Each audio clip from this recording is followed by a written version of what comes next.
শ্বশুর আমাকে বাড়িতে একা পেয়ে যেভাবে কাজ করল গল্পটি সম্পূর্ণ শুনলে আপনাদের মেশিন দিয়ে টপ টপ করে পানি চলে আসবে।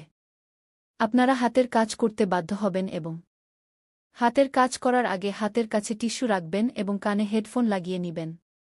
আমার শাশুড়ি মারা গেছেন ৭ মাস হয়ে গেছে এবং আমার শ্বশুর খুব একা হয়ে গেছেন। তিনি খুব দুঃখিত থাকতেন এবং কোনো কাজেই তার মন লাগত না। কিছুদিন পরে আমি লক্ষ্য করলাম যে তিনি আমাকে অদ্ভুতভাবে তাকিয়ে দেখছেন। আমি তার এই আচরণে খুবই বিরক্ত হয়ে গিয়েছিলাম। তারপর একদিন আমি ভাবলাম, যদি আমি নিজেই শ্বশুরকে খুশি করে দিই, তাহলে বাড়ির কথা বাড়িতেই থাকবে এবং কেউ জানতেও পারবে না। আর এই জন্যই আমি একদিন সিদ্ধান্ত নিলাম যে আজ শ্বশুরকে। হ্যালো বন্ধুরা, আজকের এই হার্ডকোর গল্পে আপনাদের সবাইকে স্বাগতম। বন্ধুরা, আমার নাম রূপা এবং আমার বয়স ২৪ বছর। আমি একজন বিবাহিত মহিলা, আমার বিয়ে হয়েছে ২ বছর আগে। আমার স্বামীর নাম বিকাশ এবং তিনি একটি প্রাইভেট কোম্পানিতে চাকরি করেন। আমাদের বিয়ের ২ বছর হয়ে গেছে কিন্তু এখনও পর্যন্ত আমাদের কোনো সন্তান হয়নি। আমাদের পরিবারে আমি, আমার স্বামী এবং আমার শ্বশুর থাকি। আমরা সবাই আমাদের জীবন নিয়ে খুব খুশি ছিলাম এবং সবাই একে অপরের সাথে খুব হাসিখুশি করে থাকতাম। কিন্তু হঠাৎ করে আমাদের খুশির উপর কারও খারাপ নজর লেগে গেল। আসল ঘটনা হল, আমার শাশুড়ি একদিন মারা গেলেন, যার কারণে আমাদের পুরো বাড়িতে শোকের ছায়া নেমে এল। শাশুড়ির মৃত্যুর পর আমরা সবাই ভেতর থেকে ভেঙে পড়েছিলাম। আমাদের উপর যেন দুঃখের পাহাড় ভেঙে পড়ল। শাশুড়ির মৃত্যুর পর আমার শ্বশুর খুব বেশি দুঃখিত হয়ে পড়লেন। যখনই আমি শ্বশুরকে দেখতাম, তিনি একা বসে বসে কাঁদতেন এবং শাশুড়িকে স্মরণ করতেন। আমি এবং আমার স্বামী শ্বশুরের এই অবস্থা দেখে খুবই দুঃখ পেতাম। আমরা ভাবতাম, যদি শাশুড়ি বেঁচে থাকতেন তাহলে শ্বশুরের এমন অবস্থা হতো না।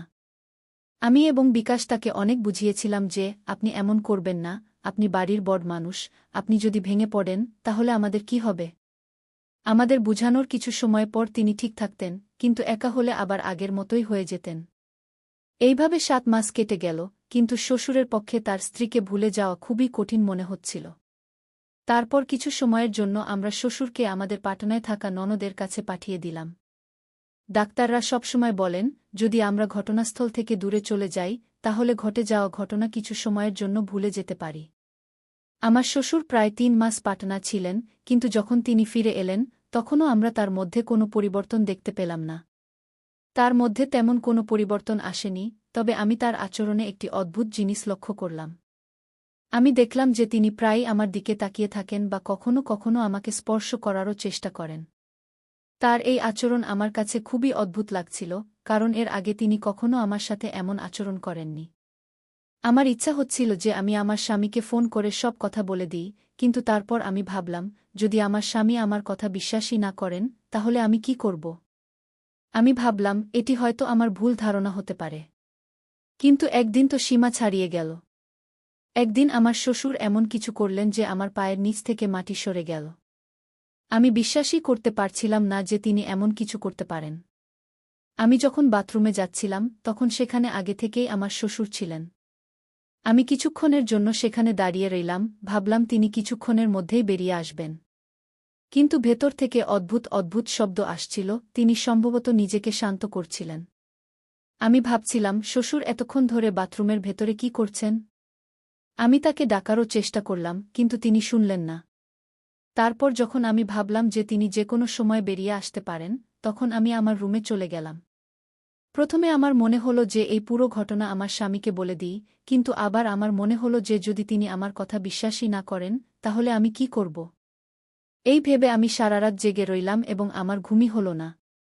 আমি ভেতর থেকে খুবই বিরক্ত ছিলাম, কারণ এতদিন ধরে যা কিছু ঘটছিল তা খুবই অদ্ভুত ছিল। রাতে যখন আমার স্বামী কাজ থেকে বাড়ি ফিরলেন, তখন তিনি আমাকে আদর করতে চাইলেন, কিন্তু আমি বললাম যে আজ আমার মেজাজ নেই। এত বলে আমি তার দিকে পিঠ ফিরে শুয়ে পড়লাম।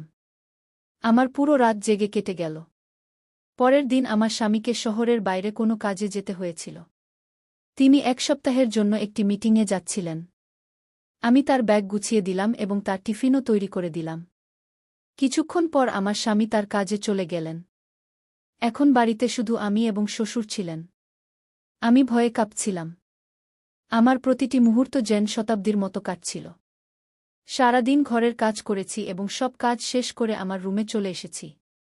গত রাতে ঘুম না আসার কারণে এখন ঘুম আমাকে ঘিরে ধরতে শুরু করেছে। ঘুমের চাপে আমার চোখ নিজে থেকেই বন্ধ হয়ে যাচ্ছিল। দিনের ৩ বাজছিল, আমি টেরই পাইনি কখন আমার চোখ বন্ধ হয়ে গেল এবং আমি গভীর ঘুমে চলে গেলাম। আমি সাধারণত শাড়িই পরি, কিন্তু কয়েকদিন ধরে বেশি গরমের কারণে আমি সালোয়ার কামিজ পরছিলাম। আমার পুরো শরীর ঘামে ভিজে গিয়েছিল এবং আমি আমার ঘরে গিয়ে পাখার নিচে শুয়ে পড়েছিলাম। প্রায় ১ ঘণ্টা পরে আমি অনুভব করলাম কেউ আমাকে অদ্ভুতভাবে হাত দিচ্ছে। প্রথমে আমি ভেবেছিলাম হয়তো আমি স্বপ্ন দেখছি এবং স্বপ্নে আমি আমার স্বামীর সাথে আছি। কিন্তু তারপর আমি হঠাৎ করে আতঙ্কে উঠে বসলাম এবং আমার কাপড় ঠিক করতে লাগলাম। আমি দেখলাম আমার শ্বশুরজি আমার পাশে বসে আছেন। আমি তাকে দেখে চমকে গেলাম। আমি তাকে জিজ্ঞাসা করলাম, কি হয়েছে বাবুজি? আপনার আমার সাথে কোনো কাজ ছিল? শ্বশুরজি বললেন, বউ, আমার চা খাওয়ার ইচ্ছা করছে। আমি তোমাকে অনেকবার ডাক দিয়েছি, কিন্তু সম্ভবত তুমি শুনতে পাওনি, তাই আমি নিজেই তোমার ঘরে চলে এসেছি। এখানে এসে দেখলাম তুমি শান্তিতে ঘুমিয়ে আছ, তাই ভেবেছি ঘুমন্ত বুকে কেন জাগাবো, আমি নিজেই চা বানিয়ে নেব। কিন্তু এর মধ্যেই তুমি জেগে উঠলে। এই কথাগুলোতে শ্বশুরজি তার সাফাই দিলেন। তখন আমি তাড়াতাড়ি বিছানা থেকে নিচে নেমে এলাম। আমার বুক জোরে জোরে ধড়ফড় করছিল। আমি আমার চুনরি মাথায় টেনে নিয়ে বললাম, বাবুজি, আপনি আপনার ঘরে যান, আমি এখানেই চা নিয়ে আসছি। আমার এতটা বলার পরেই তার মন ভেঙে গিয়েছিল। তারপর তিনি তার ঘরে চলে গেলেন। প্রায় ১০ মিনিট পরে আমি তার ঘরে ১ কাপ চা নিয়ে গেলাম। আমি তার ঘরে গিয়ে দেখলাম শ্বশুরজি তার ঘরে বসে কাঁদছেন। আমি জিজ্ঞাসা করলাম, কি হয়েছে বাবুজি? আপনি কাঁদছেন কেন? কোনো সমস্যা আছে? যদি আপনার অসুস্থতা হয় তবে আমি এখনই ডাক্তারকে ফোন করে দিই। তিনি বললেন, না বউ, এমন কিছু নয়। আজ শুধু তোমার শাশুড়ির খুব মনে পড়ছে। আজ তার খুব অভাব অনুভব করছি। যেদিন থেকে সে চলে গেছে সেদিন থেকে আমি বুঝতে পারছি না কাকে আমার মনের কথা বলবো। আমিও একজন মানুষ, আমারও কিছু ইচ্ছা আছে। আমারও ইচ্ছা হয় আমি আমার মনের সব কথা কাউকে বলি। এখন আমি আর শিশু ছিলাম না যে আমি তার ইশারাকে বুঝতে পারব না। আমি বুঝতে পারছিলাম তিনি কী বিষয়ে কথা বলছেন। তবুও আমি তার কাছে গিয়ে বললাম, বাবুজি, আপনি চিন্তা করবেন না, সব ঠিক হয়ে যাবে। আর যদি আপনার কোনো কথা বলার থাকে তবে আপনি আমার সাথে বলতে পারেন।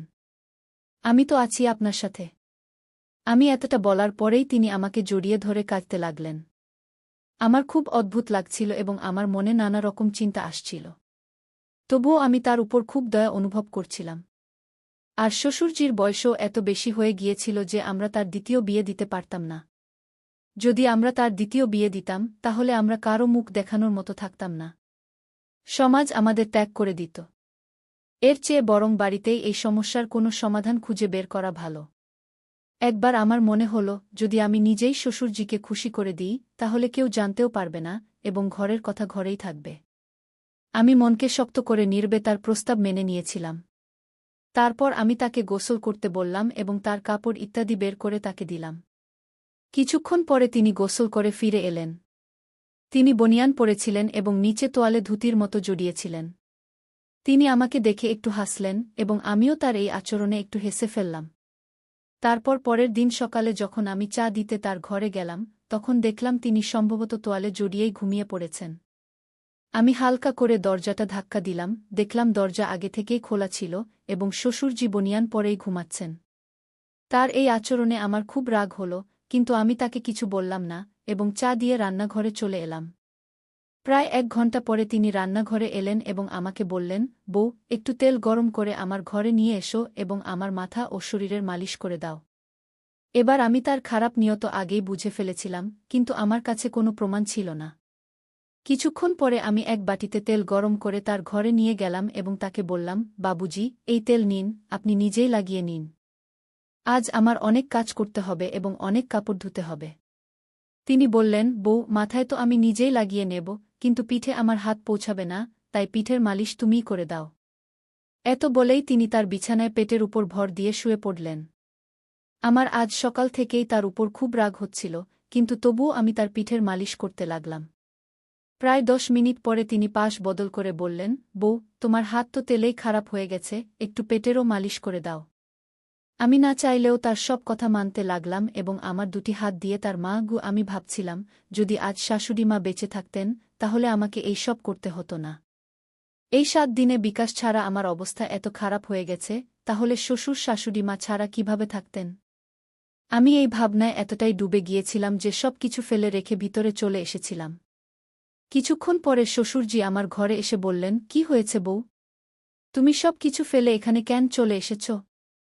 তুমি কি বিকাশের কথা ভাবছ? তার ছাড়া কি তোমার মন লাগছে না? তুমি আমাকে বলো, তোমার কি সমস্যা হচ্ছে? তুমি যা চাইবে আমি এখনই পূরণ করে দেব। আমি তোমাকে আমার মেয়ের মতোই মনে করি। আমি কখনই চাইব না যে তুমি কোনোভাবে দুঃখে থাকো। শেষ পর্যন্ত তুমিও তো আমার আদরের মেয়ে। আমি তার পায়ে পড়ে গেলাম। আমি বললাম, শ্বশুরজি, আমি আপনাকে অনেক ভুল বুঝেছিলাম। আমাকে ক্ষমা করে দিন। আমি এতদিন ধরে ভাবছিলাম যে আপনি আমার উপর খারাপ নজর রাখছেন, আর সেই জন্য আমি আপনাকে এড়িয়ে চলছিলাম। কিন্তু এখন আমি বুঝতে পারছি যে বিকাশ গেছে মাত্র 5 দিন, আর আমি তার ছাড়া এতটা বিপর্যস্ত হয়ে পড়েছি। শাশুড়িমা তো অনেক দিন আগেই চলে গেছেন, আপনি নিশ্চয়ই আরও বেশি কষ্ট পাচ্ছেন। যদি আমি আপনাকে কষ্ট দিয়ে থাকি তাহলে আমাকে ক্ষমা করে দিন। এখন থেকে আমি আপনার সব রকমের দেখাশোনা করব এবং আপনার মেয়ে হয়ে থাকব। তাহলে বন্ধুরা, আপনাদের এই গল্পটি কেমন লাগল? কমেন্ট করে অবশ্যই জানাবেন। যদি গল্পটি পছন্দ হয় তাহলে লাইক করুন এবং বন্ধুদের সাথে শেয়ার করুন। আরও এমন রোমাঞ্চকর গল্পের জন্য আমাদের চ্যানেল সাবস্ক্রাইব করুন এবং বেল আইকন টিপতে ভুলবেন না। আবার দেখা হবে অন্য কোনো মজার গল্প নিয়ে। ততক্ষণ পর্যন্ত বিদায়।